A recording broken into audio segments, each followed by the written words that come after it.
Monsieur le Président, tout à l'heure, l'ambassadeur du Venezuela a cru bon, ou peut-être il s'est trompé de salle ou d'agenda en faisant allusion au Sahara marocain et la nécessité d'intégrer les SDGs. Je voudrais à cet égard juste lui dire que le Maroc a investi depuis 2 ans 7 milliards de dollars dans le Sahara marocain.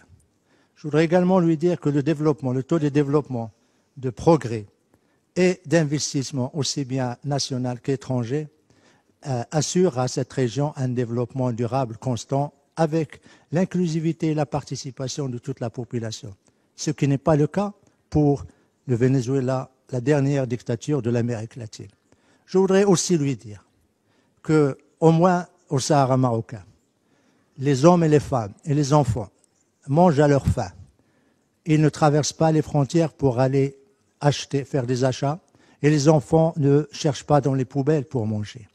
Je voudrais également dire que le Venezuela, qui est le pays le plus riche de la région, avec son pétrole et son gaz, il a un pays pauvre, tout simplement, parce que le régime dictatorial sur place a fait la captation des richesses nationales du pays aux dépens de la population. Dernière observation, Monsieur le Président, juste pour dire qu'il ne peut pas y avoir de développement sans démocratie. Il ne peut pas y avoir de développement sans respect des droits de l'homme. Il ne peut pas y avoir de développement sans état de droit et le respect des élections et du scrutin. Il ne peut pas y avoir de développement sans qu'il y ait le respect des institutions nationales. Or, ce qui se passe actuellement au Venezuela déshonore ce pays. Et nous sommes très heureux d'apprendre que finalement, aujourd'hui, le président Maduro a fini par demander l'assistance humanitaire des Nations Unies.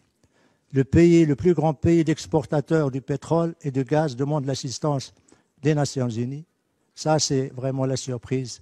Et surtout, la flagrance d'un régime et surtout d'une diplomatie et d'un ambassadeur qui, au moment où son peuple ne trouve pas de médicaments pour se soigner, ni d'aliments pour se nourrir, ni de lait pour nourrir les bébés, ou également on ferme les écoles pour permettre d'économiser l'électricité, lui, il se permet de se balader dans ces 2 jets privés à travers les États-Unis et à travers les pays des Caraïbes. Je suis désolé, Monsieur le Président, mais j'étais obligé de faire cette déclaration parce que tout simplement, l'ambassadeur du Venezuela n'a pas eu de respect ni à la présidence, ni au PGA, ni à notre salle. Nous étions en train de parler de développement et lui, dans sa croisade idéologico-politique, s'attaque une fois de plus au Maroc. Qu'il ait un peu plus de décence, qu'il ait un peu plus de respect, ne serait-ce que pour son pays qui meurt de faim, qui meurt de torture, qui meurt de dictature et surtout de répression. Je vous remercie, Monsieur le Président.